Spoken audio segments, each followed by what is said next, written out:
Hey guys, welcome back sa isa na namang bagong tutorial series. So for this series, we are going to tackle about the GUI of C++.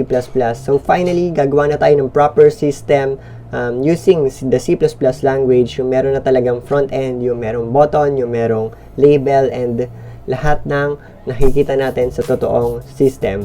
So, hindi na tayo gagamit ng console application, which is from the basic C++ tutorial. And also, kung hindi nyo pa napapanood yung basic C++ tutorial and hindi nyo pa alam yung basics na C++, you better watch that first bago kayo pumunta dito sa series na to. Kasi paghahaluin natin yung dalawa na yun in order to create a proper system.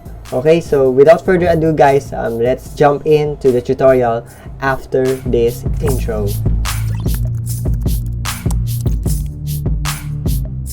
So, for this tutorial guys, we are going to use a new IDE. So, hindi na tayo gagamit ng code blocks kasi mas efficient dito sa Microsoft Visual Studio gumawa ng GUI for C++. It is called the Visual C++. Para ma-download natin to, just search Visual Studio on your internet. It should be the first link na maglalabas. So, pindutin nyo lang yung unang link na lalabas.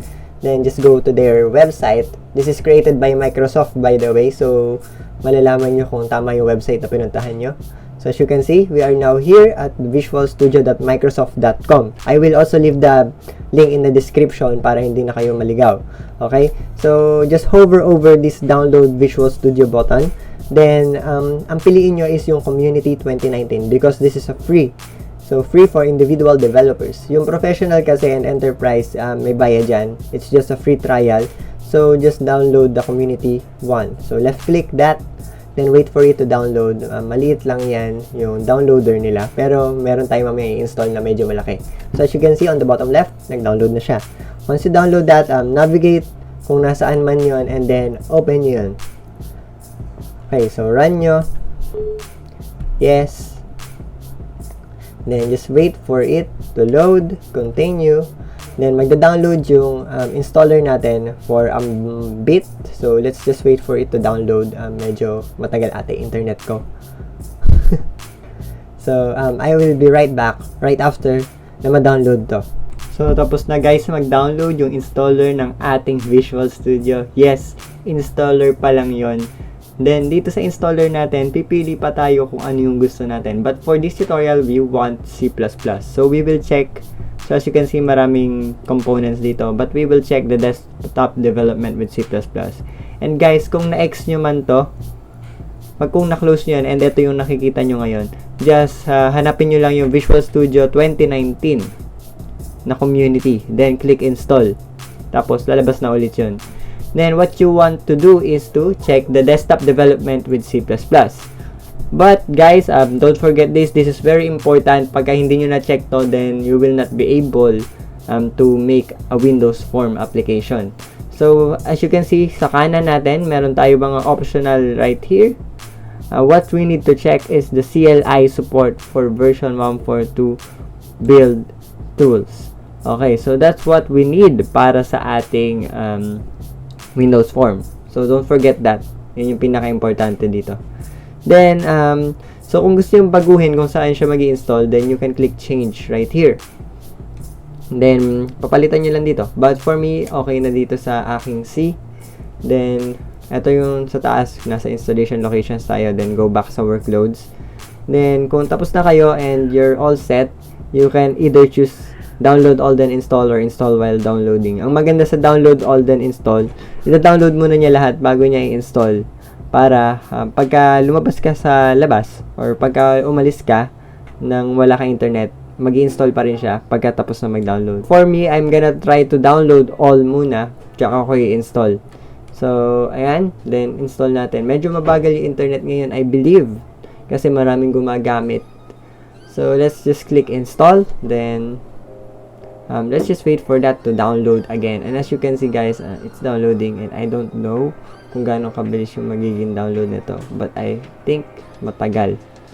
So, I will be back again pagkatapos mag-download na itong Visual Studio. Then, we will proceed to our tutorial. So, ito na nga guys. Tapos na mag-install yung Visual Studio natin. But I have forgotten one bit of information or one bit na kailangan nating i-install. So guys, para matapos na tong pag-install natin, just click modify. Maliit lang naman to. Then go to the individual components. Search nyo yung class designer. Then i-check nyo siya. Okay? So pag na-check nyo na yan, modify nyo ulit.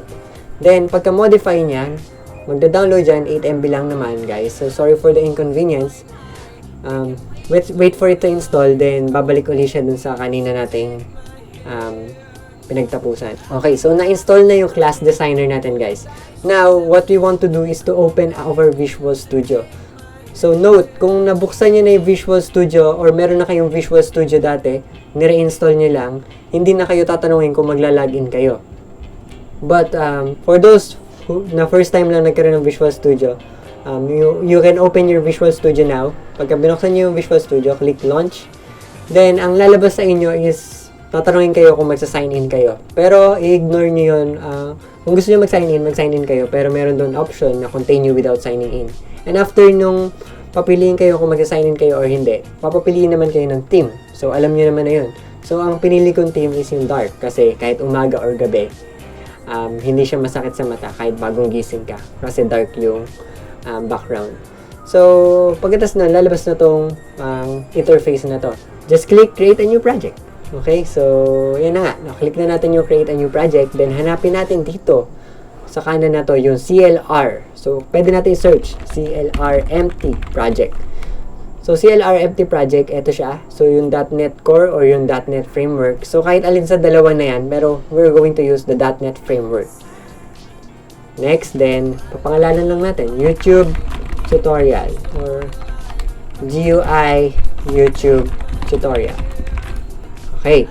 Ngayon, let's create this project. Ngayon, pagka pinindot nyo na yung create, mag-loading lang yan and let's just wait for that to load.